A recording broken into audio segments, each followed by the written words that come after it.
ప్రభునందు ప్రియమైనటువంటి దేవుని వారలారా, దైవ గ్రంథములో నుండి మనము గత కొన్ని దినాలుగా యోధా రాజులలో ఆఖరి రాజు గురించి మనం చెప్పుకుంటున్నాం. ఎవరు ఆఖరి రాజు? సిద్కియా. సిద్కియాకు ఉన్న మొదటి పేరేంటి?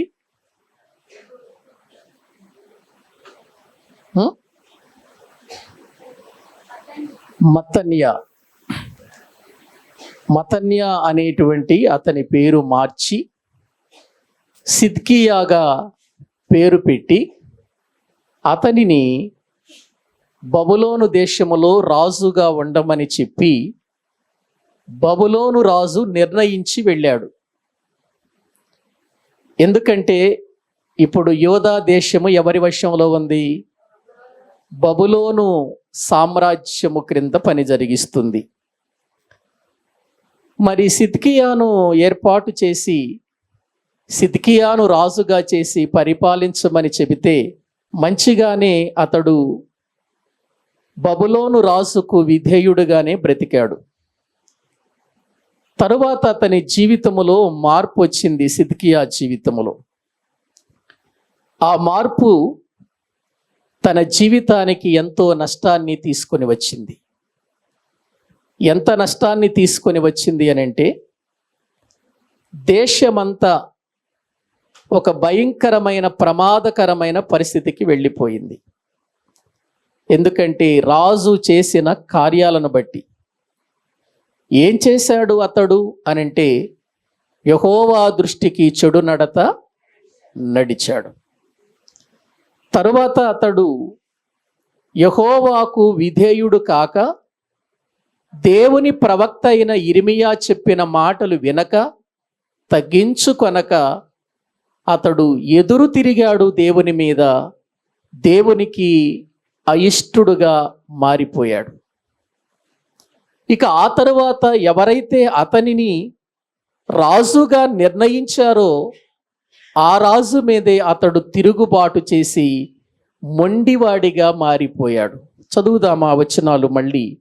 దినవృత్తాంతములు 2వ గ్రంథం, దినవృత్తాంతములు 2వ గ్రంథం వాక్యములో నుండి 36వ అధ్యాయము 11వ వచనము నుండి మనము చదువుకుందాం. దినవృత్తాంతములు 2వ గ్రంథము 36వ అధ్యాయము 11వ వచనాన్ని చదువుకుంటున్నాం. సిద్కియా ఏలనారంభించినప్పుడు మరియు దేవుని నామమును బట్టి తన చేత ప్రమాణము చేయించిన నెబుకద్నెజరు రాజు మీద అతడు తిరుగుబాటు చేసెను.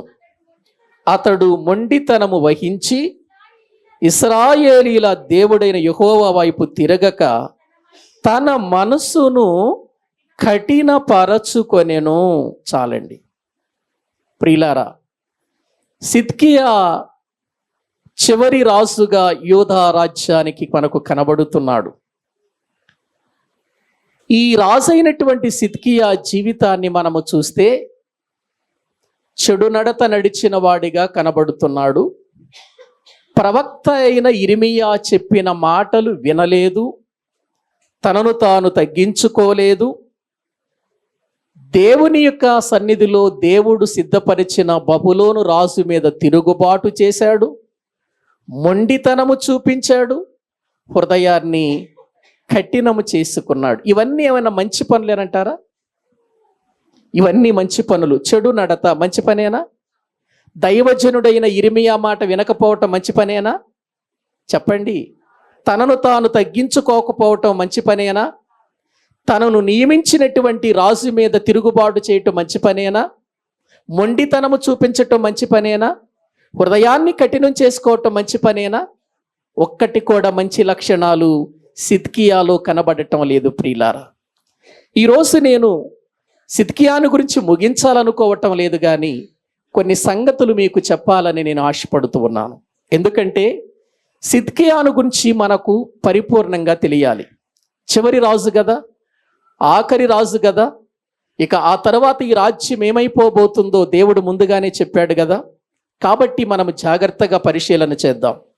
ఇర్మియా గ్రంథములోను, విలాపవాక్యములలోను, రాజుల గ్రంథములోను, దినవృత్తాంతముల గ్రంథములోను, యెహెజ్కేలు గ్రంథం 17వ అధ్యాయములోను ఇతని గూర్చి వ్రాయబడినటువంటి మాటలు ఎన్నో ఉన్నాయి ప్రియులారా. కాబట్టి మనము బహు జాగ్రత్తగా ఆలోచించాలి. ఇతడు చెడు నడత నడిచిన వాడిగా కనబడుతున్నాడు. ఇర్మియా చెప్పిన మాటలు వినలేదు. ఇర్మియా ఎవరి చేత పంపించబడిన ప్రవక్త? దేవుని చేత పంపించబడిన ప్రవక్త. దేవుని చేత పంపించబడిన ప్రవక్త మాటే ఇతడు వినలేదంటే ఎవరి మాట విననట్టు తెలుసా అండి? పరలోకమందున్న జీవము కలిగిన దేవుని మాటే వినలేదు అని అర్థం. ఇర్మియా చెప్పినటువంటి మాటలను లెక్క చెయ్యక చివరికి ఇర్మియాను ఎంత బాధ పెట్టాడో ఈరోజు నేను చెబుతాను.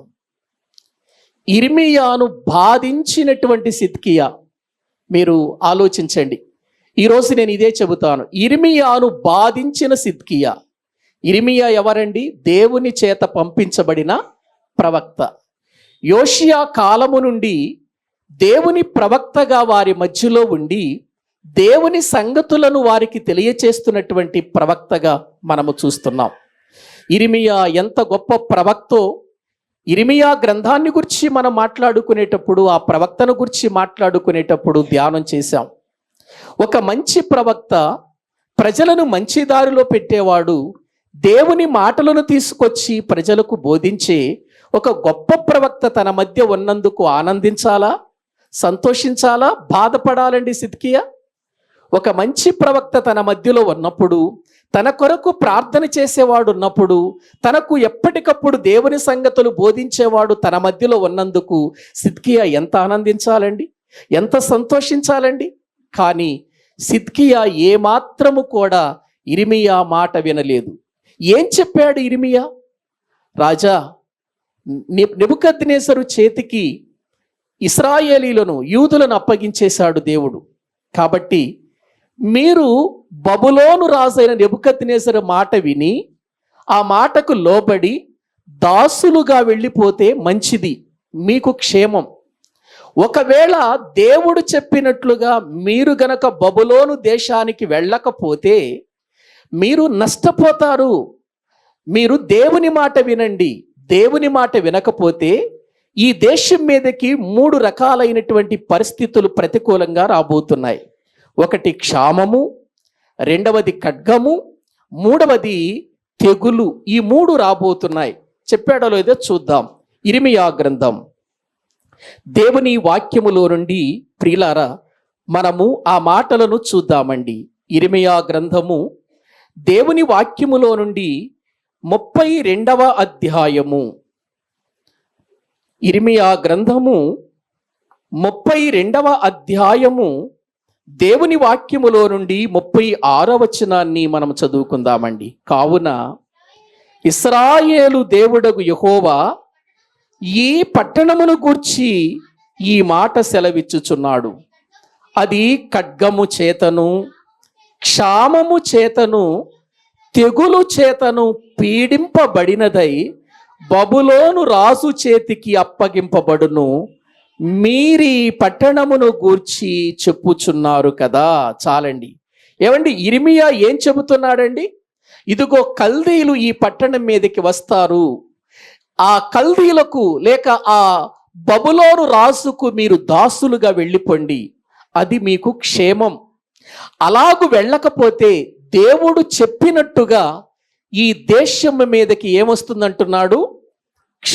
ఖడ్గము అంటే ఖడ్గము చేత చచ్చిపోయే వాళ్ళు కొంతమంది అయితే, కరువు చేత చనిపోయే వాళ్ళు కొంతమంది అయితే, తెగులు రోగాల చేత చనిపోయే వాళ్ళు కొంతమంది. ఈ భయంకరమైన పరిస్థితులు ఈ దేశంలోనికి వస్తాయి గనుక దేవుని మాట విని, ఇప్పటికీ నువ్వు బబులోను రాజు చేతి క్రిందే ఉన్నావు కాబట్టి బబులోను దేశపు రాజు మాట విని వారికి దాసులుగా వెళ్ళిపోండి అని ఇర్మియా ప్రకటించాడండి.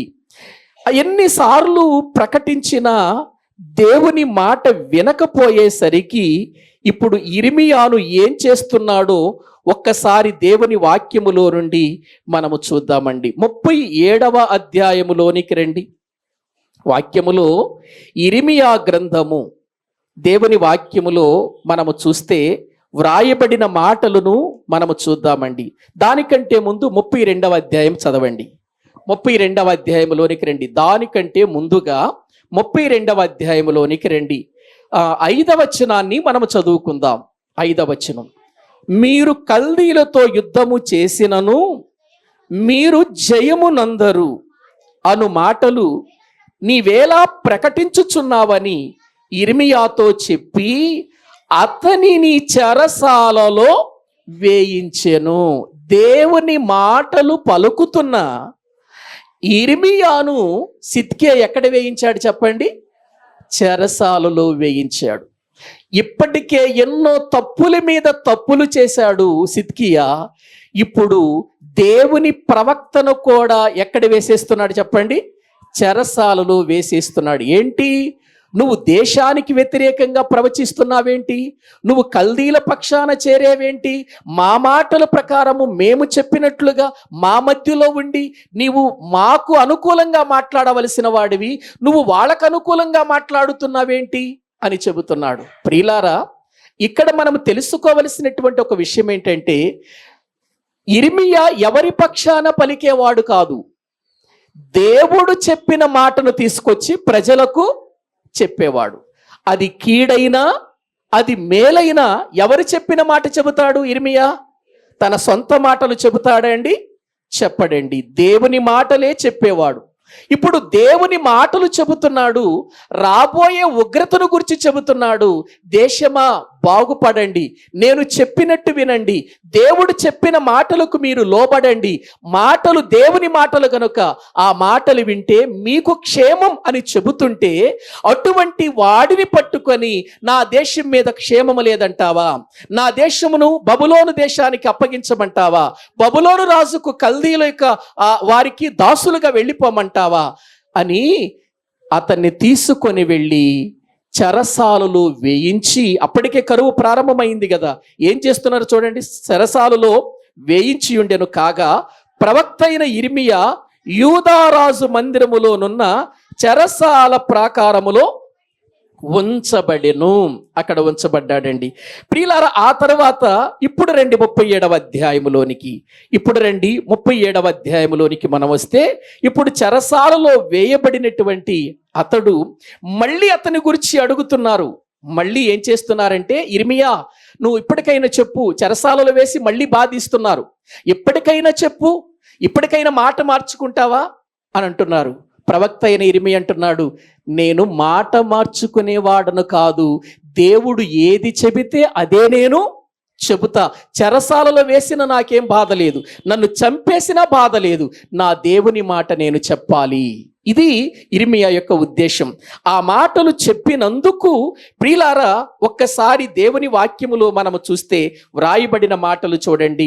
37వ అధ్యాయము. ఇర్మియా పరిస్థితి ఎంత దారుణంగా వెళ్ళిపోతుందో చూద్దామండి. 19వ వచనం చదువుకుందాం. 37వ అధ్యాయము 19వ వచనం. బబులోను రాజు ఈ దేశము మీదకైనను రాడని మీకు ప్రకటించిన మీ ప్రవక్తలు ఎక్కడున్నారు? 15వ వచనం కూడా చదవ, ముందు 15వ వచనం చదవండి. ఇర్మియా మీద అధిపతులు ఇర్మియా మీద కోపపడి అతనిని ఏం చేస్తున్నారు చెప్పండి? కొడుతున్నారండి. ఎవరిని? ప్రవక్త అయిన ఇర్మియాను. దేవుని పక్షముగా వచ్చి మాటలు చెబుతున్న ఇర్మియాను కొట్టి తాము బందీ గృహముగా చేసి ఉన్న లేఖికుడైన యోనాతాను ఇంటిలో అతన్ని వేయించి ఇర్మియా చెరసాల గోతిలో వేయబడి అక్కడ అనేక దినములు ఉండెను. ఏవండి, ఏం తప్పు చేశాడని దైవజనుని కొడుతున్నాడు సిద్కియా, కొట్టిస్తున్నాడు. చెరసాలలో ఎందుకు వేయిస్తున్నాడు? దేవుని మాటలు చెప్పినందుక, రాబోయే ఉగ్రతను గురించి చెప్పినందుక, సిద్కియా ఎంత పొరపాటు చేస్తున్నాడు, ఒక దైవజనుని మీద చెయ్యి చేసుకుంటున్నాడండి. ఎంత ఘోరమైన విషయం అండి ప్రియులారా. ఒక దైవజనుని గూర్చి మాట్లాడటం, ఒక దైవజనుని గూర్చి ప్రియులారా ఆలోచన లేకుండా కొట్టటం, చెరసాలలో వేయించటం ఎంత ఘోరమైన కార్యాలో తెలుసా అండి. దైవజనుడు అంటే దేవుని కొరకు బ్రతుకుచున్నవాడు, దేవుడు అతని పక్షముగా ఉంటాడు. దేవుడు తనకు అన్యాయం జరిగితే చూస్తూ ఊరుకోడు. ఇది మనం గుర్తించవలసిన వారమై ఉంటున్నాం.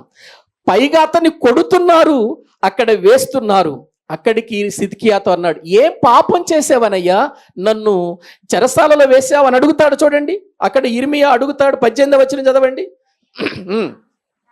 రాజైన సిద్కియాతో ఇట్లా నేను నీకైనను నీ సేవకులకైనను ఈ ప్రజలకైనను ఏ పాపము చేసినందున నన్ను చెరసాలలో వేసావయ్యా అడుగుతున్నాడు. ఏం తప్పు చేశానని చెరసాలలో వేశావు? ఏం పొరపాటు చేశాను నన్ను చెరసాలలో వేశావు? ఎందుకు నన్ను కొట్టించావు? ఎందుకు నన్ను ఈ భయంకరమైన బాధలు పెడుతున్నావని ఇర్మియా అడుగుతున్నాడు. ఎవరిని? సిద్కియా, రాజు అయిన సిద్కియాని అడుగుతున్నాడు. దేవుడు చెప్పమన్న మాటలే కదయ్యా నేను చెప్పింది, దేవుడు చెప్పమన్న సంగతులే కదయ్యా నేను చెప్పింది. నా మాటలు దేవుని మాటలు కదా, నా మాటలు విని నువ్వు బాగుపడతావని దేవుడు నన్ను పంపిస్తే దైవజనుడినని చూడకుండా, ప్రవక్తనని చూడకుండా, దేవుని పక్షాన నిలబడిన వ్యక్తినని చూడకుండా నన్ను కొట్టిస్తావా, నన్ను చెరసాలలో వేయిస్తావా? ఏం పాపం చేశానయ్యా నేను? నీకైనా నీ ప్రజలకైనా నేను ఎవరికైనా అన్యాయం చేశానా? అన్యాయముగా ఏమైనా మాట్లాడానా అని నోరు తెరచి ప్రియులారా అతడు అడుగుతున్నాడు. అక్కడ జరిగిన విషయం చదవండి కింద. బబులోను రాజు మీ మీదికైనను ఈ దేశం మీదికైనను రాడని మీకు ప్రకటించిన ప్రవక్తలు ఎక్కడున్నారు? చెప్పారు కదా మీకు ప్రవక్తలు. షమయా అనేటువంటి ప్రవక్త, హనన్య అనేటువంటి ప్రవక్తలను దగ్గర పెట్టుకున్నారుగా. వాళ్ళు అబద్ధ మాటలు వింటున్నారుగా. మీ దేశానికి ఏ బాధ రాదని వాళ్ళు చెబుతున్నారుగా. మీ దేశంలో ఉన్న ప్రజలు దాసులుగా వెళ్ళరని చెబుతున్నారు కదా. మీకు అనుకూలంగా మాట్లాడుతున్నారు కదా. ఎక్కడున్నారు మీ ప్రవక్తలు? అబద్ధాలు చెప్పిన ఆ ప్రవక్తలు ఎక్కడున్నారు చెప్పు అడుగుతున్నాడు ఇర్మియా. అడుగుతున్నాడు. ప్రియమైన దేవుని పిల్లలారా, అక్కడ జరుగుతున్నటువంటి విషయం ఏమిటంటే చదవండి. నా ఏలినవాడా చిత్తగించి వినుము, చిత్తగించి నా మనవి నీ సన్నిధికి రానిమ్ము. నేనక్కడ చనిపోకుండానట్లు లేఖికుడైన యోనాతాను ఇంటికి నన్ను మరలా పంపకము. కాబట్టి రాజైన సిద్కియా సెలవీయగా బంటులు బందీ గృహశాలలో ఇర్మియాను వేసి పట్టణములో రొట్టెలు ఉన్నంత వరకు రొట్టెలు కార్చు వారి వీధిలో నుండి అనుదినము ఒక రొట్టెను అతనికి ఇచ్చుచూ వచ్చిరి. ఇట్లు జరుగగా ఇర్మియా బందీ గృహశాలలో ఉన్నాడు. ప్రియులారా రోజుకొక రొట్టె ఇస్తున్నారు. ఎవరికి? ప్రియులారా ఇర్మియాకు రోజుకొక రొట్టె ఇస్తున్నారు. ఏం సరిపోతుందండి? రోజుకొక రొట్టె అంటే బాధ పెట్టటమే కాకుండా, అతన్ని కొట్టటమే కాకుండా, అతన్ని చెరసాలలో వేయటమే కాకుండా, బందీ గృహశాలలో బంధించటమే కాకుండా అతనికి ఆహారం కూడా సరిగా పెట్టడం లేదా? మీ పక్షాన కదా ప్రార్థన చేసేవాడు ఆయన. మీ పక్షాన కదా మీ కొరకు ప్రయాసపడుతున్నవాడు. మీరు బాధ నొందకూడదని కదా దేవుడు మీ కొరకు పంపించినవాడు. మీ కొరకు పంపించినవాడు, మీకు బోధ చేసేవాడు, మీ కొరకు ప్రార్థన చేసేవాడు. ఇదిగో మీ మధ్యలో ఉంటే ఆనందించాల్సిందలా పోయి అటువంటి వాడిని తీసుకొని వెళ్ళి కొట్టి బంధించి బందీ గృహములో పెట్టి రోజుకొక రొట్టిస్తావా? అబద్ధ ప్రవక్తల మాటలు వింటావా నీవు? సిద్కియా జీవితం ఎంత ప్రమాదకరంగా మారిపోయిందో మీరు ఒకసారి ఆలోచించండి ప్రియులారా. సిద్కియా యొక్క బ్రతుకు ఇర్మియాను ఎంత బాధ పెడుతున్నాడో చూడండి. ఒక ప్రవక్తను ఎంత బాధ పెడుతున్నాడో చూడండి ప్రియులారా. ఇటువంటి పరిస్థితుల మధ్యలో దేవుడు ఇర్మియాకు చెప్పాడు, ఇర్మియా హనన్య అనేవాడు వీరి మధ్యలో అబద్ధ ప్రవక్తగా ఉండి నువ్వు చెప్పిన దానికి వ్యతిరేకంగా బోధిస్తున్నాడు కదా. కాబట్టి అతనికి నువ్వు చెప్పు, ఈ విషయాన్ని చెప్పు. ఈ విషయాన్ని చెప్పి అతడు ఇదిగో ఈ సంవత్సరం మరణిస్తాడు అనేటువంటి సంగతి అతనికి తెలియచేయమంటున్నాడు. చూడండి ఒక్కసారి బైబిల్ గ్రంథములో మనము చూచినట్లయితే ప్రియులారా 28వ అధ్యాయములోనికి రండి. 28వ అధ్యాయము 28వ అధ్యాయములో అబద్ధ ప్రవక్తలుగా ఉంటూ దేవుని పని జరిగిస్తున్న వాళ్ళ మాటలు వింటున్నటువంటి ప్రజల దృష్టిలో దేవుడు ఏం చెబుతున్నాడు? 15వ వచనం. అంతట ప్రవక్త అయిన ఇర్మియా ప్రవక్త అయిన హనన్యాతో ఇట్లా, నేను ఇక్కడ మీరు గమనించాలి, అంతట ప్రవక్త అయిన ఇర్మియా ప్రవక్త అయిన హనన్యాతో అంటున్నాడు. అంటే హనన్యా కూడా ఎలాగున్నాడు? ప్రవక్త, కానీ అతడు దేవుడు పంపించిన ప్రవక్త కాదు. చదవండి. హనన్యా వినుము, యెహోవా నిన్ను, అంటే దేవుడు పంపని వారు కూడా ప్రవక్తలుగా పనిచేశారా? ఆనాడు చేస్తున్నారు, ఈనాడు చేస్తూనే ఉన్నారు. ఈ ప్రజలను అబద్ధమును ఆశ్రయింపచేయుచున్నావు కాగా యెహోవా ఈ మాట సెలవిచ్చుచున్నాడు, భూమి మీద నుండి నేను నిన్ను కొట్టివేయుచున్నాను. యెహోవా మీద తిరుగుబాటు చేయుటకై నీవు జనులను ప్రేరేపించితివి కనుక ఈ సంవత్సరము నీవు మరణమవుదువు అని చెప్పెను. ఆ సంవత్సరమే 7వ నెలలో ప్రవక్త అయిన హనన్యా మృతి పొందాడు. అబద్ధ ప్రవక్తను ఉంచాలనుకోలేదు దేవుడు. ఎందుకంటే దేవుని ప్రవక్తకు వ్యతిరేకమైన కార్యాలు జరిగిస్తున్నాడు కదండి. ఏమండి, ఇన్ని తన కళ్ళ ముందు జరుగుతున్నా, ఇటువంటి పరిస్థితులను గురించి దేవుడు మాట్లాడుతున్నా సిద్కియాకి ఏమైనా మార్పు ఏమైనా వచ్చిందా? అరే, ఇర్మియా ఈ హనన్యా అనేటువంటి ప్రవక్త ఈ సంవత్సరంలో చచ్చిపోతాడు అని ప్రకటించాడు. చెప్పిన మాట ప్రకారం ఆ సంవత్సరమే అబద్ధ ప్రవక్త మాటలు మనం విన్నాం కదా. ఆ ప్రవక్త ఏమైపోయాడు? చచ్చిపోయాడు కదా. మరి నిజంగా ఇర్మియానే నిజమైన ప్రవక్తని నమ్మాలి కదా. ఇర్మియానే నిజమైన ప్రవక్తని నమ్మాలి కదా. కానీ ప్రియులారా, అతడు నమ్మలేదండి. దేవుని మాటలు నమ్మలేదండి. ప్రియులారా, నమ్మకుండా ఇదిగో నిజమైన ప్రవక్తను కొట్టి బందీ గృహములో వేసి బాధిస్తున్నాడండి. ప్రియులారా, అటువంటి పరిస్థితుల్లో దేవుడు లేపుకున్న వ్యక్తి ప్రియులారా, ఒక షండు, ఒక హిజ్రాను దేవుడు వాడుకున్నాడు. ఆ టైములో ఇర్మియాను బయటకు తీసుకురావటానికి దేవుడు వాడుకున్నాడు. ఎందుకో తెలుసండి, ఇర్మియాను చెరసాలలో వేయించటమే కాదండి, బాధించటమే కాదండి, ఏం చేశారో తెలుసండి, ఇర్మియా గారిని తీసుకొని వెళ్ళి ఒక బురద గోతిలో బావిలో దించేశారండి. ఒక్కసారి చూద్దాము రండి. దేవుని వాక్యములో ప్రజలందరూ వచ్చి, అధిపతులందరూ వచ్చి ఇర్మియాతో సిద్కియాతో చెబుతున్నారు, రాజా, ఇతడు మన పక్షాన మాట్లాడటం లేదు, బబులోను దేశపు పక్షానే మాట్లాడుతున్నాడు. ఎందుకయ్యా ఈ వ్యక్తిని ఇలా చెరసాలలో వేసి ఎంతకాలం ఉంచుతావు? చంపేసాయి అని అంటున్నారు వాళ్ళంతా. అప్పుడు ఏమనాలండి సిద్కియా? అయ్యా, ఆయన ప్రవక్త ఏది చెబితే అది జరుగుతుంది.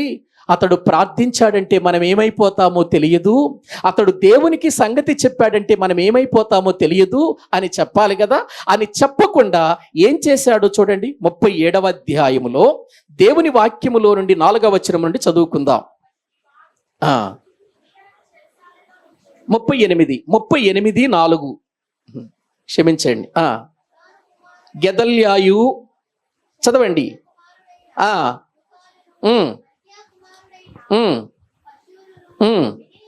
వినిరి కనుక ఆ ప్రధానులు రాజుతో మనము చేసినదేమనగా, ఈ మనుషుడు ఈ ప్రజలకు నష్టము కోరువాడే కానీ క్షేమము ఇర్మియా గురించి చెబుతున్నారు. వీళ్ళంతా ప్రజలు కూడా ఏకమైపోయారు. చూడండి, రాజు ఏకమైపోయాడు, అధిపతులు ఏకమైపోయారు, ప్రజలందరూ ఏకమైపోయి వీళ్ళందరూ కలిసి ఎవరి మీద నేరం మోపుతున్నారు? దేవుడు పంపించిన నిజమైన ప్రవక్త మీద నేరము మోపుతున్నారు. ఇదిగో ఈ మనుషుడు ఈ ప్రజలకు నష్టము కోరువాడే గాని క్షేమము కోరువాడు కాడు. ఇతడు ఇట్టి సమాచారము వారికి ప్రకటన చేయుట వలన ఈ పట్టణములో నిలిచియున్న యోధుల చేతులను, ప్రజలందరి చేతులను బలహీనము చేయుచున్నాడు. చిత్తగించి వారికి ఏం విధించమంటున్నారు? ఎవరికి? ఇర్మియాకు మరణశిక్ష, ప్రవక్తకు మరణశిక్ష. ఏంటండి ఈ విధానం? దేవుని ప్రజలేనండి వీళ్ళు? దేవుని ప్రజలేనా వీళ్ళు? ఒక్కసారి ఆలోచించండి. వీళ్లకు ముందు ఎంతమంది ప్రవక్తలు వచ్చారండి? కానీ ఈ ప్రవక్తలందరినీ చంపినటువంటి దేశం అండి ఈ దేశం. ఎంతో మందిని దేవుడు పెందల కడ లేపి వారికి దేవుని వాక్యాన్ని బోధింపచేస్తే వచ్చిన బోధకులందరినీ చంపేసిన ప్రాంతం అండి యూదా ప్రాంతం, యెరూషలేం. దేవుడు బాధపడుతున్నాడండి వాళ్ళు చేసేటువంటి కార్యాలకు. చంపేసే, ఎందుకు వీడు మన పక్షాన మాట్లాడలేదు, ఈ మనుషుడి వల్ల మనకు మేలు జరగదు, క్షేమము లేదు, చంపేసేయి అని అంటున్నాడు. అప్పుడు యూదారాజైన సిద్కియా ఏమనాలి? వద్దయ్యా, ఆయన ప్రవక్త, ఆయన మనం చంపకూడదు, ఆ శిక్ష నిరపరాధుల రక్తం మన మీదకి తెచ్చుకోకూడదని చెప్పాలా? చెప్పకుండా మీ వశాన ఉన్నాడు కదా, మీ ఇష్టం వచ్చినట్టు చేసుకోండి అంటున్నాడు. అదేనా ఒక రాజు చెప్పాల్సింది? మీ ఇష్టం వచ్చినట్లు చేసుకోమన్నప్పుడు అతన్ని తీసుకొని వెళ్ళి ఎక్కడ పడేశారో తెలుసా అండి? ఒక్కసారి చదవండి ఆ మాటలు వాక్యములో. అందుకు రాజైన సిద్కియా, అతడు మీ వశమున ఉన్నాడు, రాజు మీకు అడ్డము, అంటే మీరేం చేసినా కూడా రాజు ఏం కాడు, అడ్డం రాడు, చేసుకోండి మీ ఇష్టం అన్నాడా? వారు ఇర్మియాను పట్టుకొని కారాగృహములోనున్న రాజకుమారుడగు మల్కియా గోతిలోనికి దింపిరి. అందులోనికి ఇర్మియాను త్రాళ్లతో దింపినప్పుడు ఆ గోతిలో నీళ్లు లేవు, బురద మాత్రమే ఉండెను. ఆ బురదలో ఇర్మియా దిగబడెను. ఏంటండి ఇది? ఏమండి, ఒక సిద్కియా చేస్తున్న అన్యాయమైన కార్యాలు చూడండి అండి దైవజనుడి మీద. ప్రియులారా, ఏం చేస్తున్నాడండి? చెరసాలలో వేయించటం ఒక తప్పు, బందీ గృహములో ఉంచటం ఒక తప్పు, అతనికి ప్రియులారా రోజుకొక రొట్టె ఇవ్వటం ఒక తప్పు, అతన్ని ఒక స్థలము నుంచి ఒక స్థలానికి మార్చి బాధించటం, కొట్టటం మరొక తప్పు. ఇప్పుడు ఏం చేస్తున్నారండి ఆయన్ని? బాగా వినండి ప్రియులారా, ఈ మాటలు మనకు చాలా అవసరం అండి. బాగా వినండి ప్రియులారా. అతన్ని పట్టుకొని ఎక్కడ దించేశారండి ఇర్మియాను? బురద గుంటలో దించి వేస్తే ఆ బురదలో కూరుకుపోయాడండి ఇర్మియా. ఒక నిజమైన ప్రవక్తకా ఈ శ్రమలు, ఒక నిజమైన ప్రవక్తకా ఈ బాధలు? అవునండి, అవును. ఈ భూమి మీద నిజంగా ప్రకటించేవాడు, వాస్తవాన్ని ప్రకటించేవాడు, నమ్మకంగా దేవుని కొరకు వాడబడేవాడు, దేవుని కొరకు తన జీవితాన్ని అప్పగించి దేవుని పనిని జరిగించేవాడికే శ్రమలు వస్తాయండి. మాటలు అతనే పడాలి, కష్టాలు అతడే పడాలి, నిందలు అతడే పడాలి, అవమానాలు అతడే పడాలి, అనేక రకాలైనటువంటి ప్రియుల పరిస్థితులు అతడే పొందాలి. దైవ భక్తితో ప్రియులరు ఎవరు ప్రియులరు జీవించాలి అనుకుంటారో, సద్భక్తితో బ్రతకను ఉద్దేశించు వానికి తప్పకుండా ఏమొస్తాయి చెప్పండి? శ్రమలు. ఎవరి వలనండి శ్రమలు? బయటి వారి వలన శ్రమలు రావట్ల ఇర్మియాకి, తన ప్రజల వలనే అతనికి శ్రమలు. ఏవండి, వారికి వాక్యాన్ని బోధించేవాడు, వారి కొరకు ప్రార్థన చేసిన వాడి మీద ఈ నేరం మోపేది వీళ్ళు. తీసుకుని వెళ్ళి బురద గుంటలో వేస్తే బురద గుంటలో దిగబడిపోయాడు, బయటికి రావటానికి అవకాశం లేకుండా అయిపోయాడు. ఇదే సమయములో దేవుడు ఒక వ్యక్తిని లేపుకున్నాడు ఆ దేశములో. ఆ వ్యక్తి పేరే ఎబేదెల్మెకు అనేటువంటి ఒక వ్యక్తిని లేపుకున్నాడు. ఆ వ్యక్తి షండు, ఒక హిజ్రాను లేపుకున్నాడు దేవుడు. ఇప్పుడు అతడు ఏం చేస్తున్నాడో చూద్దాం రండి. ఆ గోతులో నింపినప్పుడు జరిగిన విషయం 7వ వచనం చదవండి. 7వ వచనం. రాజు బెన్యామీను ద్వారమున కూర్చొని ఉండగా రాజు ఇంటిలోని కీషియుడగు ఎబెదెల్మెకు అను షండు వారు ఇర్మియాను గోతిలో వేసిరన్న సంగతి విని రాజు నగరులో నుండి బయలు వెళ్ళి రాజుతో ఇలాగు మనవి చేసెను. చాలండి. ఇర్మియాను ఆ భయంకరమైన బురద గోతిలో వేసినప్పుడు, ఇర్మియాను ప్రియులారా, ఇదిగో ఒక షండును దేవుడు లేపుకుంటున్నాడు. చూడండి, షండు అంటే ఒక హిజ్రా.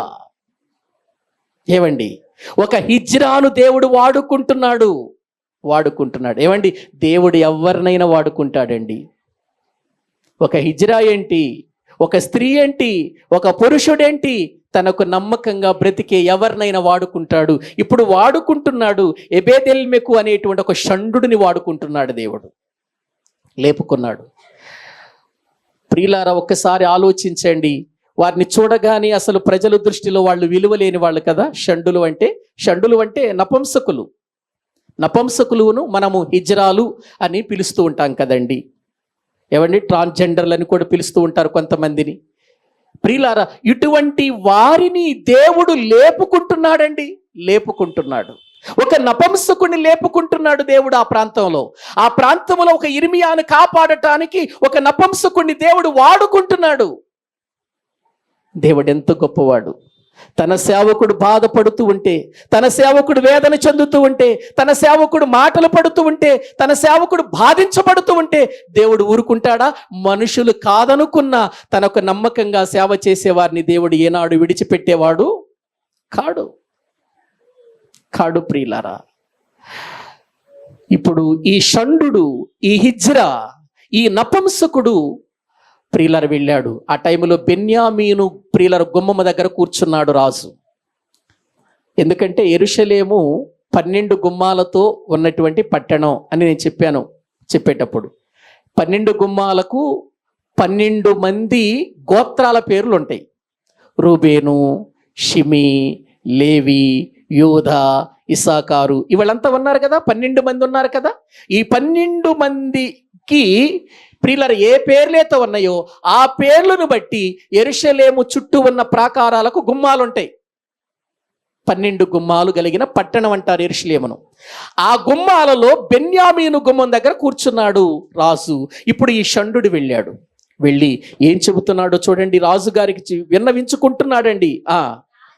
రాజా, 9వ వచనం, నా ఏలినవాడా, ఆ గోతిలో వేయబడిన ఇర్మియాను ప్రవక్త ఎడల ఈ మనుషులు చేసినది యావత్తును అన్యాయమయ్యా, అన్యాయం చేశారయ్యా. ఏవండి, అసలు ఈ షండుడెవరు? ఇర్మియా ఎవరు? ఇర్మియాను గోతిలో పడేస్తే ఈ నపుంసకునికి బాధేంటి? ఈ షండుడికి బాధేంటి? వెళ్ళిపోయి రాజుకు చెబుతున్నాడు, రాజా, ఈ ప్రజలు ప్రవక్త అయిన ఇర్మియా ఎడల చేసింది అన్యాయం అయ్యా, ఇది అన్యాయం అయ్యా. ఒక ప్రవక్తన మనం పోగొట్టుకునేది, ఒక ప్రవక్తన మనం బాధించేది, ఒక ప్రవక్తన మనము బాధ పెట్టేది. ప్రియులారా, ఇతడు వెళ్ళి ఎప్పుడైతే రాజుకు సిద్కియాకు చెప్పారో, సిద్కియా వెంటనే సరే ఇప్పటి వరకు నేను అడ్డం రాను, మీ ఇష్టం వచ్చింది చేసుకోండి అని వదిలేసినటువంటి సిద్కియా ఎప్పుడైతే ఈ షండు వెళ్ళి ఎబేదెల్మెకు వెళ్ళి రాజుగారితో చెప్పాడో, వెంటనే మరి ఆయన బయటికి తీసేసేయి అని సెలవిచ్చినప్పుడు ఇతడు పరిగెత్తుకుంటూ వచ్చండి, గుడ్డ పేలికలండి అన్నీ కూడా ప్రియులరు ఎక్కడున్నా ఏరుకుంటాడండి. పాతగిలినటువంటి వాటిని అన్నిటిని ఏరుకుంటాడండి. ఏరుకొని వాటి ద్వారా ఇర్మియాను బయటికి తీయటానికి ప్రియులరు ప్రయత్నిస్తున్నాడు. చూడండి ఒక్కసారి వాక్యములు 10వ వచనం. అందుకు రాజు, మరొక మాట కూడా చెప్పాలండి. అక్కడ అప్పటికే కరువు ఉంది కదా. 9వ వచనం కూడా చదవండి, మళ్ళీ 9వ వచనం పూర్తి చేయండి. రాజా, నా ఏలినవాడ, ఆ గోతిలో వేయబడిన ఇర్మియాను ప్రవక్త ఎడల ఈ మనుషులు చేసినది యావత్తును అన్యాయము. అతడున్న చోటను అతడు ఆకలి చేత చచ్చును, పట్టణములోనైనను ఇంకను రొట్టెలు లేవు. పట్టణములో రొట్టెలు లేవంటే అప్పటికే ప్రజలు ఏ స్థితిలో ఉన్నారు? కరువు వచ్చింది కదా. కరువు వస్తుందని చెప్పాడా ఇర్మియా? కరువు వస్తుందని ఇర్మియా చెప్పాడు. ఇప్పుడు అదే పరిస్థితి దేశంలోకి వచ్చింది. ఇప్పుడు ఏం చేయాలండి వాళ్ళంతా? అరే, ఇర్మియా చెప్పిందే కరెక్టరా, ఇర్మియా చెప్పిందే వాస్తవం, కాబట్టి మనం ఇర్మియా మాటే నమ్మాలి, ఇర్మియానే నిజమైన ప్రవక్తను అప్పటికైనా తెలుసుకోవాలిగా. వీళ్ళు తెలుసుకోవట్లేదు. ఇప్పుడు చదవండి.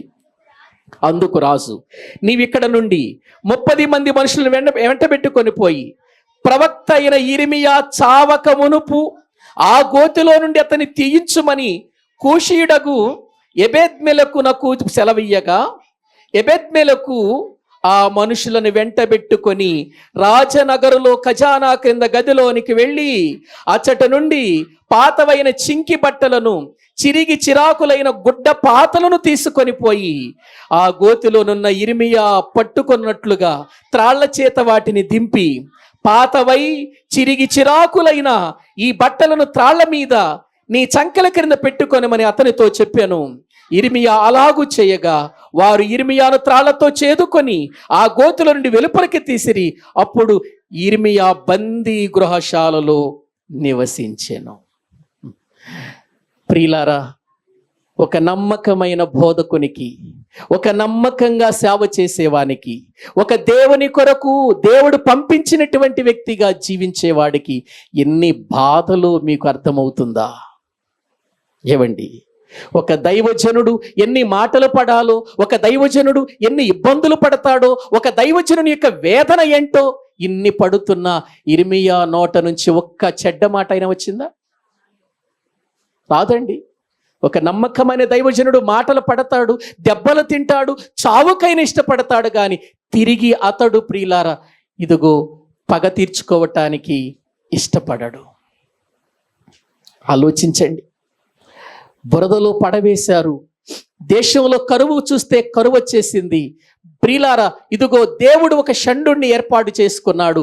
ఆ షండు వెళ్ళిపోయి ఆ యొక్క పాత చిరాకులైనటువంటి చిరిగిపోయినటువంటి ఆ గుడ్డ పాతలను తీసుకొని వెళ్ళి, ఆ చిరిగిపోయిన బట్ట మొక్కలను తీసుకొని వెళ్ళి తాళ్ళు తయారు చేసి అతన్ని చంకలో పెట్టుకోమని కూరుకుపోయినటువంటి ఆ యొక్క ఇర్మియాను బయటికి తీయటానికి, బయటికి లాగటానికి ఎంత మనుషులు కావలసి వచ్చింది చూడండి. అక్కడ 30 మంది మనుషులు కావాల్సి వచ్చింది. అంటే ఎంత కూరుకుపోతే 30 మంది మనుషుల యొక్క బలం ఒక్కడ ఉపయోగించాలి. మీరు ఆలోచించండి, ఎంత కూరుకుపోయి ఉంటాడు, ఎంత బాధపడి ఉంటాడండి లోపల ఇర్మియా, ఎంత వేదన చెందుంటాడు, ఎంతగా హృదయములో కన్నీళ్లు నింపుకొని అలా ఉండిపోయి ఉంటాడు ఇర్మియా. ఆలోచించండి ప్రియులారా. ఒక సేవకునిక ఈ కష్టాలు? అవును. ఒక దేవుని కొరకు బ్రతికేవాడిక ఈ బాధలు? అవును. 30 మంది కావలసి వచ్చింది ఆయన్ని బయటికి లాగటానికి. అదే మామూలుగా నీళ్లలో అయితే ప్రియులారా ఒకళ్ళు ఇద్దరు లాగొచ్చండి. అది ఏంటి? నీళ్లు కాదు, నీళ్లు లేని ఒక బురదతో నింపబడిన గొయ్యి, ఒక ఊబి అని చెప్పాలి. ఊబిలోకి దించేశారు ఆయన్ని. ఇన్ని చూస్తుంటూ యోధారాజు అయిన సిద్కియా ఏ బాధ కలగకుండా బ్రతుకుతున్నాడే. ఎంత ఘోరమైన పరిస్థితి. అందుకే వచ్చింది దేశములో కరువు. ప్రియులారా కరువు ప్రారంభమైంది. 3 శిక్షలు కదా, 3 శిక్షలు: కరువు, క్షామము, ఖడ్గము, తెగులు, రోగాలు. ప్రియులార ఏ విధంగా ఒక దైవజనుణ్ణి ప్రియులార మాట వినక అతన్ని బాధ పెట్టినందుకు వాళ్ళు ఇంకా ఎన్ని ఇబ్బందులు పడ్డారు, ఎటువంటి పరిస్థితులు గుండా వారు వెళ్ళారు. వచ్చేవారం మరికొన్ని సంగతులు నేను చెబుతాను. సిద్కియా లాంటి మనసు కలిగి ఉండకండి. నీ కొరకు ప్రార్థన చేసే దైవజనుని మీద నిందలు వేయకండి. నీ కొరకు ప్రయాస పడుతూ, నీ కొరకు ఎంతో కన్నీరు కారుస్తూ దేవుని సన్నిధానములో గోజాడేటువంటి సేవకుల కొరకు ప్రియులారా ఏ మాత్రము కూడా మీరు ఇష్టం వచ్చినట్లుగా మాట్లాడకండి, బాధ పెట్టకండి. అది నష్టం మనకు. ఇది మన జీవితములో మనము నేర్చుకొని ప్రభు సన్నిధానములో ఒక పాఠంగా ఇది తీసుకొని దేవుని దృష్టిలో దేవునికి నమ్మకస్తులైనటువంటి వారు ఈ భూమి మీద పనిచేస్తుండగా వారిని ప్రేమించండి, ఆదరించండి. వారి విషయములో మీరు ప్రియుల బాధ్యత తీసుకోండి. ఇది మన జీవితానికి ఎంతో దీవెన, దేశానికి దీవెన, కుటుంబాలకు దీవెన, వ్యక్తులకు దీవెన, సంఘాలకు దీవెన. అది మన జీవితములో మనము నెరవేరుస్తూ ముందుకు వెళదాం. తలలు వంచండి, ప్రార్థన చేసుకుందాం. తలలు వంచండి, ప్రార్థన చేసుకుందాం. ప్రియ దేవుని పిల్లలారా, దేవుని మాటలు వింటున్నటువంటి మనం ఒక్కసారి ఆలోచన చేద్దాం. నీ కొరకు ప్రార్థన చేసే దైవజనుణ్ణి ఎక్కడైనా తూలనాడి మాట్లాడేవేమో ఒక్కసారి ఆలోచించు. ఒకవేళ అతని మీద నిందలు మోపుతున్నావేమో, అటువంటి సేవకుల మీద నిందలు మోపుతున్నావేమో, అతని సేవకు అటువంటి దైవజనుని గూర్చి దేవుని చేత ఏర్పాటు చేయబడిన దైవజనులను అవమానంగా మాట్లాడుతున్నామేమో. ప్రియులారా వద్దండి. అది మన కుటుంబానికి చాలా భయంకరమైన పరిస్థితి అండి. మన యొక్క ఇంటికి, మన యొక్క సంఘానికి అది శాపమండి. వద్దండి ప్రియులారా. తన కళ్ళ ముందు సిద్కియా బాగుపడయ్యా, సిద్కియా నేను చెప్పినట్టు చెయ్యయ్యా, సిద్కియా మీరందరూ సంతోషంగా బబులోను దేశానికి వెళ్ళండి అయ్యా, అక్కడ మీకు క్షేమం దొరుకుతుంది. తిరుగుబాటు చెయ్యకయ్యా, మనసు మార్చుకో అయ్యా, జీవితాన్ని మార్చుకోనైనా. ఎంత మంచిగా ప్రకటించిన దైవజనుడిని బాధ పెడుతున్నాడు సిద్కియా. సిద్కియాను మంచి స్థితిలోనికి తీసుకురావాలని వెళ్ళి వాక్యము ద్వారా, దేవుడు చెప్పిన మాటల ద్వారా బయటకు తీసుకురావాలని ఆశపడుతుంటే సిద్కియా తన మొండితనాన్ని విడిచిపెట్టడం లేదు. తన తిరుగుబాటుని విడిచిపెట్టడం లేదు. హృదయాన్ని కఠినం చేసుకున్నాడు. ఒక మంచి ప్రవక్త తన ముందు నిలబడితే అతన్ని బాధ పెడుతున్నాడు, కొడుతున్నాడు, బందీ గృహశాలలో వేస్తున్నాడు, బురదలో వేయిస్తున్నాడు. అతని యొక్క జీవితంలో ప్రియుల ఆహారము లేకుండా చేస్తున్నాడు. చచ్చిపోయే పరిస్థితులు తీసుకొస్తున్నాడు. ఇది నాన్న వాక్యం వింటున్న ప్రియ దేవుని పిల్లలారా, దేవుని పిల్లలమైనటువంటి మనము ఏ స్థితిలో ఉన్నాం, ఏ రీతిగా ఉన్నాము? ఎంతో మంది మన కొరకు కన్నీరు కారుస్తున్న దైవజనులు ఈ భూమి మీద ఉన్నారు. పరిశుద్ధుడైన మా ప్రియ పరలోకపు తండ్రి, మీ ఘనమైన శ్రేష్టమైన ఉన్నతమైన నామానికి స్తోత్రములు చెల్లిస్తూ ఉన్నాము. తండ్రి, మీరు మమ్మలను ప్రేమించి మీ కుమారుడైన యేసుక్రీస్తుని ఈ లోకానికి పంపి సిలువలో మా కొరకు బలి చేసి ఆ బలియాగము ద్వారా పాపులమైన మాకు రక్షణ ప్రసాదించారు తండ్రి. అందుకై మీకు స్తోత్రములు చెల్లిస్తున్నాం. నీ రక్షణను కలిగిన మేము భయముతోనూ వణకుతోనూ ఈ రక్షణను కొనసాగించుకొనుటకు నీ పరిశుద్ధాత్మనిచ్చారు, నీ వాక్యం ఇచ్చారు, నీ సేవకులనిచ్చారు. మీ గొప్ప కార్యాలు మా పక్షముగా జరిగించటానికి మీరు ఇష్టపడుతున్నారు. అందుకై మీకు స్తోత్రములు చెల్లిస్తున్నాము తండ్రి. సిద్కియా లాంటి మనస్సు మాలో లేకుండా, అటువంటి జీవితం మేము జీవించకుండా మీ సన్నిధిలో నీ మాటకు లోబడి బ్రతుకున్నట్లుగా తగిన సహాయము చేయమని ప్రార్థిస్తున్నాం. వచ్చిన బిడ్డలందరినీ దీవించి పంపించండి. మంచి ఆయురారోగ్యములతో నింపండి. ఆత్మ విషయంలో ఎక్కడ కూడా బలహీనులు కాకుండా దినదినము ఎదిగి ఫలించి అభివృద్ధి పొందినట్లుగా కృప చూపమని ప్రార్థన చేస్తున్నాం. మీ బిడ్డలు ప్రేమతో ఇచ్చిన కానుకలను దీవించి ప్రతిఫలము దయచేయండి. సమస్త విషయాల్లో తోడుగా ఉండమని నాయనా, మరి ఈ నెల చివరిలో స్థలము రిజిస్ట్రేషన్ విషయంలో కూడా మేము ప్రార్థిస్తున్నాం. కావలసిన ప్రతి అవసరతను కూడా మీరు తీర్చి మీ గొప్ప కార్యములు చేయమని మీ చేతులకు అప్పగించుకుంటూ మా ప్రభు, మా రక్షకుడు, మీ ప్రియ కుమారుడైన యేసుక్రీస్తు ప్రభు పేరట ప్రార్థించి స్తుతించి వేడుకుంటున్నాము తండ్రి. ఆమేన్. మన తండ్రి అయిన దేవుని ప్రేమ, ఆయన కుమారుడైన యేసుక్రీస్తు వారి కృప, పరిశుద్ధాత్మ నిత్య సహాయము సన్నిధి ఇక్కడ కూడిన మనకును సకల పరిశుద్ధులకును సదాకాలము తోడయుండి నడిపించునుగాక. ఆమేన్. అందరికీ వందనాలండి.